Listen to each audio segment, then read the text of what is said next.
December 14 तारिख खोर्धा नुआ bus stand market complex एक ज्वेलेरी दुकान मूल्यवान अलंकार लुट घटनार पर्दाफाश कर खोर्धा पुलिस।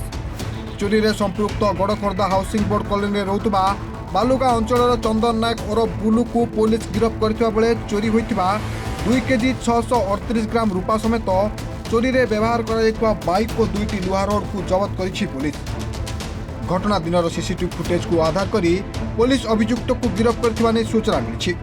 आमर गत डिसेम्बर मास 14 तारिख दिन आमर ये खोर्धा मॉडल थाना रे जनक दिनेश कुमार साठुआ तांकर आमर खोर्धा न्यू बस स्टैंड पाखे गोटे अलंकार दुकान अच्छी सी रिपोर्ट करथिले जे तांको दुकानरू कोनोसी दुर्बृत्त तांकर ताला भांगिकी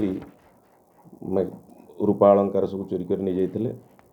ए रिपोर्ट हैला परे आमर एठी थाना रे खोर्धा मॉडल थाना रे केस नंबर 533/25 रे गोटे मकदमा रुजु होता।